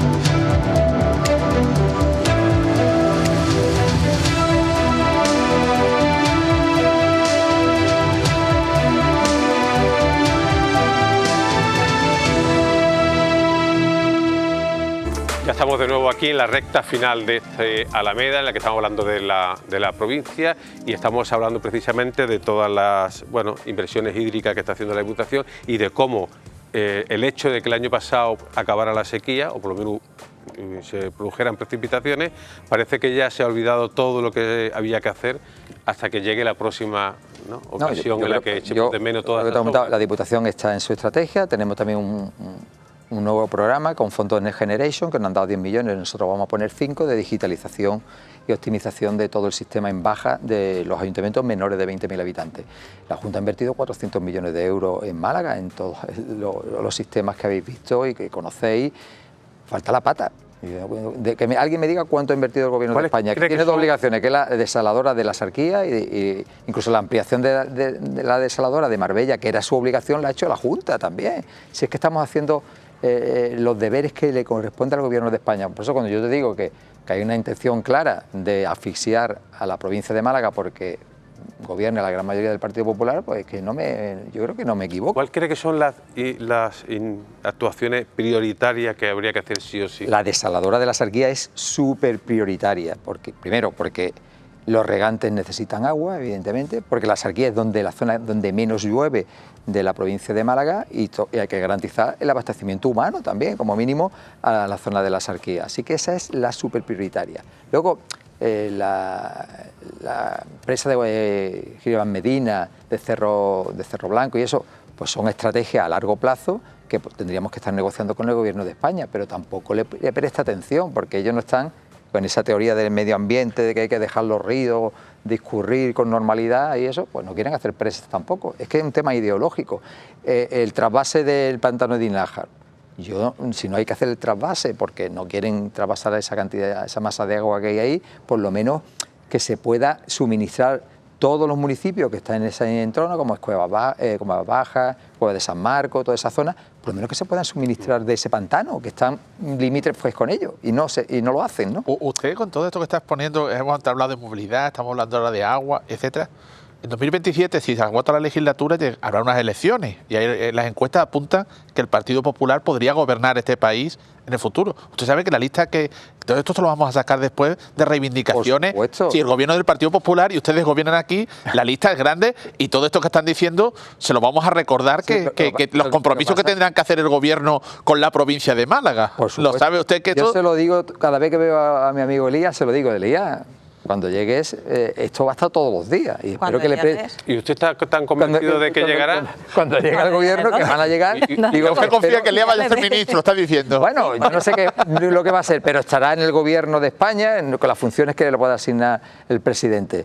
Pero será un embajador, evidentemente, de las reivindicaciones de la provincia de Málaga. Estoy convencido de ello. Y lo mismo que cuando estuve como consejero de presidencia en la Junta de Andalucía, estuvo peleando para que los proyectos que había pendientes de Málaga pues salieran adelante. Yo estoy convencido que lo va a hacer en el Gobierno de España. No sé si está de acuerdo con lo que le voy a decir, pero yo creo que la etapa dorada de Málaga coincidió, por un lado, con Magdalena Álvarez como ministra de Fomento, también como Celia Villalobos dentro del Gobierno de España de José María Aznar, y que, el hecho de que no haya malagueños en las esferas de poder, sobre todo del Gobierno central, ¿no cree que eso perjudica? Claro que perjudica, claro que sí. Evidentemente tú siempre... De uno y otro signo, no estoy hablando del PP o del PSOE. Así es, pero bueno, aquí la vicepresidenta Montero mima poco Andalucía. Muchas veces, no sé. Pero estamos hablando de Málaga. Bueno, y desde que se fue Magdalena Álvarez en el año 2009, no ha habido ningún ministro malagueño en el gobierno de España. Y ha gobernado el Partido Popular 7 años y pico, y 7 años y pico que lleva el Partido Socialista. No ha habido ningún malagueño. Pero te tiene que querer tu tierra y tienes que poner los intereses de tu tierra por encima del partido. Y en la financiación de Andalucía no veo que Montero haya hecho absolutamente nada. Así que ese corazoncito de tu tierra, cuando cuando estás en la oposición sí te parece muy bien, pero cuando estás en el gobierno se te olvida todo. Yo espero que eso no ocurra con el Partido Popular y que Elías y los representantes que estén allí pues que luchen y trabajen porque los proyectos que necesita Málaga salgan adelante, porque yo se lo voy a recordar y él lo sabe. ¿Por qué cree que el Partido Popular transmite un hipernerviosismo, no sé si estáis de acuerdo, tanto a nivel autonómico, aquí en Andalucía, como a nivel nacional, del auge de Vox, hasta el punto de que se empieza a poner en duda esa claridad de que Juanma Moreno Bonilla pueda repetir el triunfo con mayoría absoluta y, por supuesto, de que el propio Feijóo pueda aspirar a gobernar este país? Está claro que gobernar desgasta. Eso siempre, sea el PP, sea el PSOE. Ya, pero Feijóo no está gobernando. Y en mayor medida, bueno, no, pero no está gobernando, pero ganó las elecciones la pasada. Sí, la gente se olvida que quien ganó las elecciones fue el Partido Popular en las pasadas elecciones generales. Y en esta la vamos a seguir y la vamos a ganar, porque yo estoy convencido que vamos a tener la confianza mayoritaria de los ciudadanos, tanto a nivel nacional como en Andalucía. Que gobierne aquí el PSOE. Bueno, eso no cabe en mi cabeza, pero suponiendo el PSOE con Podemos o con las confluencias que se llama aquí en Andalucía, sería un desastre para Andalucía, porque sería retroceder. La posibilidad de perder la mayoría absoluta por Vox. Del 1 al 10, ¿cómo de preocupado está por ese asunto? Hombre, siempre hay posibilidades de que uno pueda perder la mayoría absoluta, porque un diputado por unas miles de votos se puede perder en una provincia, se pierde en otra. Pero yo estoy convencido que los andaluces, cuando hagan sosegadamente una valoración de cómo estaba Andalucía cuando cogió Juanma Moreno el gobierno y cómo está ahora, y haga una valoración sosegada, no solo de punto de vista económico, sino de prestigio, de no hay casos de corrupción, de orgullo de sentirse andaluces, yo creo que va a valorar esa situación y va a votar otra vez mayoritariamente a Juanma. También se valora. Yo espero que Juanma también se valoran otras cuestiones, ratifique su mayoría absoluta, que es la influencia nacional. Y yo creo que la pregunta que ha hecho Manolo y ha redundado Ana, y creo que la sensación que se transmite es que ahora mismo el Partido Popular está más preocupado por el auge que está teniendo Vox, que por la posibilidad que pueda tener el PSOE con sus confluencias de hacerle sombra pero será a nivel nacional, pero digo también a nivel andaluz, incluso a nivel local. Y usted sabe, el Ayuntamiento de Málaga, a nivel local, usted sabe que hay encuestas por ahí que hablan de un auge de esta formación, porque es verdad que ahora mismo está en una situación de que cara a la ciudadanía pues está teniendo un apoyo, por lo menos demoscópico, es el que ahora mismo Vox será un bluff como fue Ciudadanos. Sí, pero si es que predicar después de sacar muchos votos. Muy bien, pero al final se convierte en un bluff después de sacar muchos votos. Vale, pero a los ciudadanos hay que transmitirle que esos que están en la oposición y que promete que en materia de inmigración va a echar a todos los inmigrantes de aquí, cosas que saben que no se pueden cumplir, pero que la gente, bueno, pues le escucha y le gusta ese discurso, se llama populismo. Pues que es populismo, que se llama populismo, no le va a solucionar sus problemas, y que hay que ir al ejemplo de lo que pasó Ciudadanos. La gente tenía un descontento generalizado con los dos grandes partidos, Partido Popular y Partido Socialista, y se volcó en Ciudadanos. Y luego se demostró, pues bueno, que fueron a ustedes eso no les hace pensar que no sabían gestionar. A la hora de votar le votaron primero y luego vieron que no había resultado. Pero ustedes tendrán que ser consecuentes de que si la gente vota a Vox es por algo. Es decir, alguna autocrítica tendrá que hacer el bipartidismo en este país de por qué no ha dado respuesta a las necesidades de la ciudadanía, porque al final la ciudadanía busca una vía de escape. En su día se podría llamar Ciudadanos, ahora se puede llamar Vox, y Podemos y mañana se puede llamar, no sabemos cómo, porque por los dos grandes partidos tendrán que decir que algo están haciendo mal de no dar respuesta a la ciudadanía cuando estos partidos están teniendo que usted ha catalogado de populistas, y podemos estar de acuerdo en que sean populistas, pero que están acaparando el voto de la gente. Pero Montilla, entonces, yo creo que el Partido Popular donde gobierna da respuesta a los ciudadanos. Lo está haciendo en la Diputación de Málaga, lo está haciendo en la Junta de Andalucía y lo está haciendo en casi todas las comunidades. ¿Y entonces por qué crece Vox? En todas las comunidades hay un discurso y además está general el espacio ideológico, que habrá que ver si luego se va a trasladar en las elecciones autonómicas. Eso habrá que verlo, ¿o no? ¿Usted cree que no? Cuando los ciudadanos se planteen y vean el proyecto de cada fuerza política en Madrid, en Castilla y León, Castilla-La Mancha y en Andalucía. Ya lo veremos. ¿No cree que el problema que ha habido de comunicación con el cribado del cáncer de mama, la falta de comunicación, bueno, las 2.000 mujeres que no recibieron la comunicación en el tiempo que debían de hacerlo, cree que abre una vía, a nivel político hablo, una vía, una crisis dentro del... Para de nada. la forma en la que el ciudadano percibe... Yo creo que el ciudadano que no está volcado ideológicamente y que digas lo que digas, no lo vas a convencer, sabe que la reacción que ha tenido Juanma con el cribado de mama ha sido ejemplar.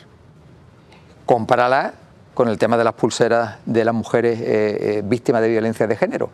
No lo reconocieron, dijeron que le estábamos creando incertidumbre y perjudicando a las mujeres que tenían esas pulseras. En fin, no pidieron perdón, no ha dimitido nadie. No se ha manifestado nadie. ¿No le parece que estratégicamente es un error responder a una situación de crisis contestando con otra crisis, cuando a los que hay que dar respuestas a los ciudadanos, digo, en el caso de las pulseras o en el caso del cáncer de mama? Es que a mí me llama la atención cuando digo respuestas aludiendo a lo que han hecho otros en otra situación mal. O sea, lo han hecho mal. Pero es que el ciudadano va a valorar cómo reacciona un partido y un gobernante ante una crisis y cómo lo hace otro. Y yo estoy convencido que Juanma ha pedido perdón, ha montado un gabinete de crisis, ha tomado medidas, ha puesto fondos sobre la mesa, ha puesto una estrategia. Ha sacrificado a la consejera. Ha sacrificado a la consejera. Entonces, ¿qué más quiere? Para mí lo más gordo de esto...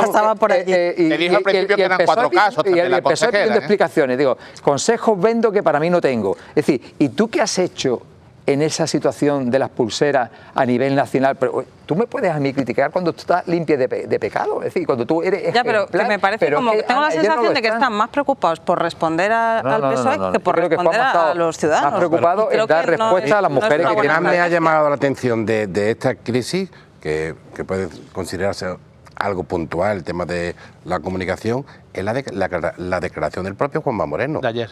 Cuando dijo, no hemos sido capaces de cambiar el sistema sanitario. Eso para mí es lo que ha dicho más fuerte. En 7 años que llevo gobernando, esto sigue igual que cuando lo cogí. Pero es que eso es muy grave, desde el punto de vista. Es decir, está reconociendo un fracaso. En la gestión...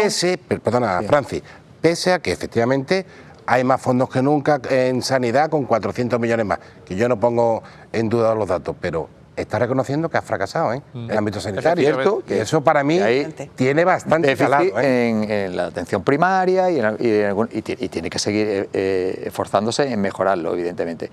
Pero cuando hay una crisis de este tipo, hay responsabilidades políticas y responsabilidades que él dice que va a dirimir de personal que tenía que haber detectado esto y habérselo transmitido a sus jefes políticos. Es que aquí hay responsabilidades en muchos ámbitos, porque yo como presidente de Diputación no puedo controlar todo lo que pasa en todas las áreas a milímetros en mi servicio. Otra cosa es que vengan, me lo comuniquen, como pasó con las pulseras, y yo no haga nada y lo esconda. Aquí no, aquí en cuanto se ha tenido esa información, se ha actuado. Allí no, allí se supo que le pusieron precio a la seguridad de una mujer víctima de violencia de género. No, las pulseras valían 3.000 euros, son muy caras, le pongo a 700. Eso es gravísimo. Yo puse precio a la seguridad de una mujer que está amenazada por su pareja. Y eso es muy grave. ¿Y ha dimitido alguien? ¿Alguien ha dado respuesta? Entonces, esa es la forma de actuar de ellos, ¿vale? Negarlo, el fango, que todo es mentira. ¿Qué cree que ha pasado con el cribado? Porque resulta llamativo que esos casos estén muy concentrados en un hospital, en una provincia. Claro, eso es de la gestión del día a día. Ahí habrá jefes de servicio, jefes de departamento, que tendría que haber detectado eso y haberlo comunicado y haberlo puesto solución, que son los profesionales que están ahí, los que tienen que decirlo.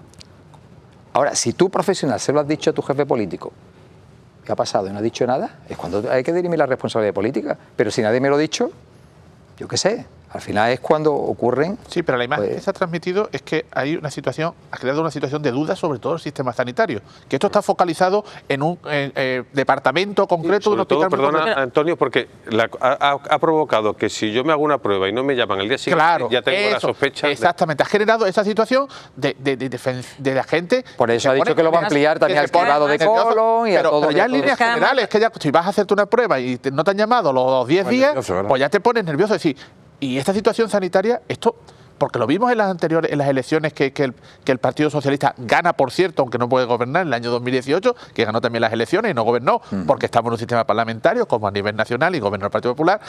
La sanidad influyó muchísimo en aquella ocasión. Y a pesar de haber hecho los grandes hospitales de Granada, por ejemplo, pero falló. Y ahora estamos viendo que la sanidad, a menos de un año de las elecciones, vuelve a estar en el gran foco. Y va a estar hasta el final. Hasta el final. Y esto, porque además la oposición, políticamente, que esto es otra tragedia, pero es verdad que la sensación que hay ahora mismo es que en Andalucía y en el general en toda España hay un problema general de los servicios públicos.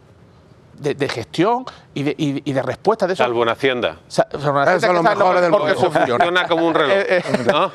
Y el patronato de recaudación de la Diputación. Me vengo a referir porque lo pongo en relación con el tema político que hablábamos antes del auge de los populismos, de partidos como vos, en su día de Podemos, etcétera, de que no se ha dado respuesta, muchas veces no se da respuesta a esas demandas de los ciudadanos en la sanidad, en la educación, en muchos aspectos, la dependencia, por ejemplo, que muchas veces lo tenemos olvidado, pero que está también Antonio, ahí. También, pero hay ahí... Todo eso se hace con personal humano y eso es con recursos económicos. Y ya si habría que poner sobre la mesa... Sí, pero serán insuficientes. Necesitamos más. Vale, pero entonces es un problema de recursos, no es un problema de comunicación. O sea, quiero decir... De recursos económicos, sí, pero Andalucía está denunciando su infrafinanciación desde hace muchísimos años. Si tuviéramos los 1.500 millones de euros que estamos de infrafinanciación al año, mira cuántos profesionales podríamos contratar, cuántas mejoras podríamos hacer en el sistema educativo, sanitario y de dependencia. Y tú has dicho la dependencia. ¿Por qué Andalucía recibe menos dependencia que el País Vasco? ¿Por qué?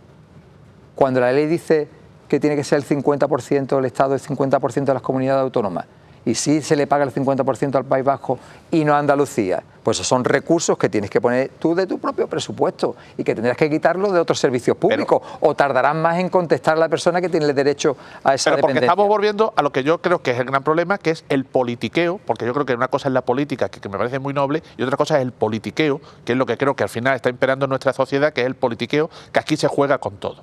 Y los partidos, cuando están en una situación, en este caso el Partido Socialista en el gobierno, pues le interesa tener contentos al País Vasco y a Cataluña, como ustedes denuncian, porque los necesitan para mantener su estabilidad parlamentaria en el Congreso de los Diputados, y cada uno juega con esa. Y entonces estamos en el politiqueo. Y a eso me refiero de que hay ese problema de los servicios públicos, de los ciudadanos, que no se le da respuesta a los problemas que la política creo que debe dar respuesta, que son esas demandas y esa situación. En este caso en Andalucía ha sucedido esto. Hace poco, antes del verano, tuvimos un problema al final del curso de la educación en Asturias, gobernada por el PSOE. Digo, me vengo a referir que si uno analiza, los problemas de los servicios públicos son independientes del color político de la comunidad autónoma en la que se esté gobernando. Hay un problema en este país de los servicios públicos. Y ya no hablemos de las pensiones, del sistema de pensiones. Por falta de financiación. Pero porque yo creo que ahí porque se juega, a todos se juega con el enfrentamiento y la confrontación. Que cuando se analizan las cosas desde las trincheras es muy difícil llegar a situaciones de consenso. Pero ¿quién está en la trinchera? Hace mucho que solo se analizan. ¿Quién está en la trinchera? Pues tanto el Partido Popular como el Partido Socialista. Todos están en la trinchera. Todos los bloques. Voy a decir los dos, pero todos los bloques porque ya hay varios. Cuando hay una disputa siempre hay un causante, que es el que la genera. Bueno, la disputa de división política donde no se quiere hablar con el Partido Popular a nivel nacional, lo ha hecho Pedro Sánchez. Pedro Sánchez hizo un cordón sanitario al PP. PP ni agua, no quiero hablar, todo lo que pone no. Entonces, tú ante eso no me digas que el causante de esa situación que se está viviendo es el Partido Popular. No, si no quiere hablar ni siquiera conmigo. El Partido Popular, digo que eso es culpa de los dos. No, si hay un enfrentamiento entre Ayuso y Pedro Sánchez, pues los dos tienen parte de culpa. Su amigo Elías Bendodo dijo aquello de que la ministra es una pirómana, ¿no? Creo que por ejemplo, los incendios. En la trinchera están todos, ¿no? Es decir, y yo creo que deben de admitirlo. Pero esos son ejemplos. O sea, lo primero para resolver un problema es asumir que hay un problema. A mí me gustaría bajar un poco a Andalucía y a Málaga. Y ahora creo que es el Congreso, ¿no? del Partido Popular de Andalucía el 7, 8 y 9 de noviembre. Entonces ahí en teoría ya se va a estipular lo de un hombre un cargo, ¿no? No lo sé. No, parece que sí, ¿no? Esta pregunta creo que no se la ha hecho nunca, ¿no? Se la voy a volver a hacer. No me suena. En las próximas elecciones lo vamos a ver como alcalde, como candidato a alcalde de Rincón y a la Diputación, o ya solamente va a optar por uno. Es que no lo sé. ¿Cómo que no lo sabe usted? ¿Tú sabes si dentro de 2 años va a seguir siendo su director de Diario Sur? Es que no hay un congreso en el Pero a usted le gustaría volver a ser, el candidato del Partido Popular, teniendo en cuenta que no hay candidato como tal, porque la Diputación es una elección indirecta. Pero le gustaría ser el aspirante a presidir la Diputación, sabiendo que usted tendrá que ser primero elegido concejal en su municipio o en cualquier otro, porque es obligatorio ser concejal en un municipio. Ser candidato a Pero le gustaría ser el candidato a la presidencia de la Diputación o el candidato a la alcaldía de Rincón. A mí me gustaría ser el candidato a la alcaldía del Rincón y seguir continuando como presidente de Diputación, pero el partido decidirá si eso es factible o no y ya está. El partido es el que decide eso.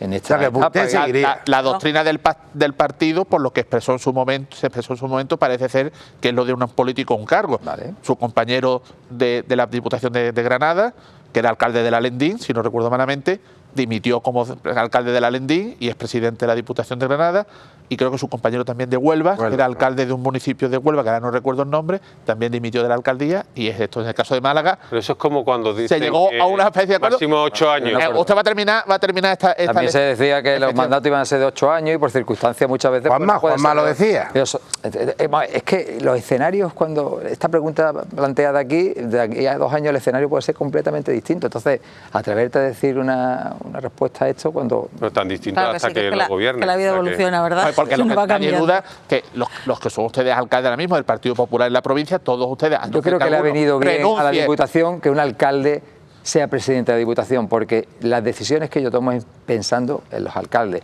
sea del color político que sea, porque ellos dicen que si yo reparto más aquí...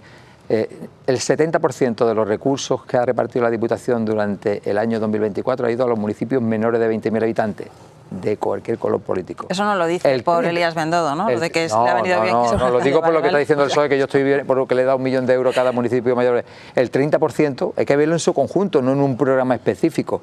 De los 115 millones 118 que reparto todos los años a los ayuntamientos, el PSOE repartía 50 millones cuando gobernaba al año. Nosotros 115, 118. El 70% va a municipios menores de 20.000, el 30% a mayores, incluido este millón. ¿Cómo puede decir que yo estoy perjudicando a los municipios menores? Si yo te leyera los WhatsApp que tengo de alcaldes del PSOE y de Izquierda Unida, lea. Que no lo voy a hacer porque yo soy un caballero. Quizás sería y bueno, eso son porque conversaciones. Se lo digo porque los alcaldes del Partido Socialista se concentraron el otro día en las puertas de la Diputación para denunciar. Pues muchos de los que estaban allí, tengo WhatsApp diciendo: gracias, presidente, nunca he recibido tanto dinero y no había apoyado en la historia de la Diputación Provincial de Málaga. ¿Se sintió aliviado? Ahí están los mensajes, que no voy a enseñar quiénes son. ¿Se sintió aliviado? El que me está viendo sabe. ¿Se sintió aliviado cuando se renunció al Mundial de Fútbol y ya la Diputación no tenía que colaborar con la rehabilitación de la Rosaleda? No, me sentí aliviado, había un compromiso firme y teníamos ahí... La pregunta va dirigida a que el alcalde de Málaga, Paco de la Torre, siempre echa mano de usted para que contribuya en el auditorio municipal, en la Rosaleda, que es propiedad también de la Diputación, ¿no? En muchos proyectos municipales. Del auditorio, por ejemplo, ¿cuál es su opinión? Mi opinión es que es complicado. Yo creo que el alcalde... Es complicado decirla. Pero el alcalde... la tiene clara, pero no se atreve. Yo creo que se tiene que... Le veo dudando. Yo creo que se tiene que repensar la estrategia del auditorio, ¿no? Málaga necesita un auditorio de gran capacidad, pero yo siempre lo he dicho, se lo he dicho a él y lo puedo decir públicamente, yo analizaría más todo lo que es el entorno del Palacio de Feria. De ampliar el Palacio de Feria. De ampliar el Palacio de Feria, hacer allí un gran auditorio en ese entorno, un gran hotel con gran capacidad para dar servicio a todas las ferias, eventos que hay allí, y yo plantearía más esa idea allí, ¿no? Pasa que, bueno, pues el alcalde... Está lanzando una idea interesante. Una curiosidad, ¿usted por qué no estuvo en la rueda de prensa cuando se anunció que Málaga renunciaba al Mundial? Porque estaba de viaje. Estaba de viaje. Yo he cumplido ya 60 años y mi mujer me regaló... ¿Un viaje del inserso? Me regaló un viaje por los 60 años y tenía cerrado los días, las semanas que ya contratado y eso, y coincidió que estaba fuera cuando... Pero esa rueda de prensa se puede haber hecho días antes o días después, ¿no? Lo decidió el alcalde, el alcalde quería anunciarlo cuanto antes, esa decisión. Curiosidad, Yo me fuera. Que me interesa mucho. O sea, si a usted se acerca a un ciudadano y le dice, es que el PP no puede gobernar con Vox. Yo prefiero que gobierne un gobierno de izquierda antes de... No. ¿Qué le diría? ¿Qué le diría en ese sentido? Sí, podemos gobernar con Vox. Lo que pasa es que habrá líneas rojas donde no llegaremos a acuerdo con Vox. Vox lo que tiene es que quitar esa cerrazón que tiene muchas veces en temas ideológicos, como es la violencia de género, como es el tema de la inmigración, muchos conceptos que se cierran bandas. Estos son los que le dan votos a Vox. Bueno, algunos sí, otros no. Porque es en lo que difiere justamente del PP. Y cuando sea a nivel municipal se tendrá que centrar en la gestión del día a día. El ciudadano del Rincón de la Victoria, si un día tiene que gobernar conmigo porque pierdo la mayoría absoluta por lo que fuera en el Rincón de la Victoria, no le va a decir que si hay mucho o menos inmigrantes en el Rincón de la Victoria o que no ayudes a las asociaciones que luchan contra la violencia de género. Le va a decir, está limpio el municipio, va a hacer mi ciudad deportiva, me va a bajar los impuestos. Eso es lo que le va a decir. Pero diga, concretemos, porque ya estamos terminando, concretemos, ¿qué le diría a ese ciudadano? O sea, ¿cómo defendería gobernar con Vox? Pues que sería un retroceso, evidentemente, en el día a día de un ayuntamiento. ¿Por qué? Porque tardaríamos más tiempo en la negociación. ¿Cómo justificaría que el PP, a nivel autonómico, a nivel nacional, gobierne con Vox? ¿Cómo justificaría? Sí, un ciudadano dice, yo prefiero votar a la izquierda antes que votar a... Pero ¿por qué no podemos nosotros gobernar con Vox? Eso es lo que le estoy preguntando. Un partido está en el arco democrático de España, que será apoyado por X personas y que tiene su legitimidad, y que intentaremos tener un programa de gobierno donde los principios del Partido Popular pues no se vean excluidos. Eso es así. Lo que no puede ser es que la izquierda justifique poder pactar con Bildu, que son los herederos de ETA, que es lo más bajo que ha podido hacer el Partido Socialista en su historia, que ha matado la memoria de asesinados tanto socialistas como del PP, como de los fuerzas y cuerpos de seguridad de Estado, que ellos puedan gobernar con ellos, con independentistas que quieren romper España, y eso sí se vea bien, y que tú con un partido que no estarás de acuerdo en unos conceptos ideológicos no puedas gobernar. Es que no tiene... hombre... Bien, pues entonces, estamos luchando con una mano atrás, atado. Bien, pues y yo o saco mayoría absoluta o me voy a la oposición. ¿Usted no se vería incómodo gobernando con Vox? No. ¿No se vería incómodo? No me vería incómodo, pondría mis líneas rojas, evidentemente. Bien, pues nos quedamos con esa última idea porque no tenemos más tiempo, si no seguiríamos hablando de esto. Muchísimas gracias al presidente de la Diputación, gracias a Ana Barreales, Antonio Montilla y Javier Recio. Y ya saben, a ustedes les esperamos la próxima semana en la que hablaremos con Vivienda, con Ignacio Peinado y Juan Cubo. Hasta entonces.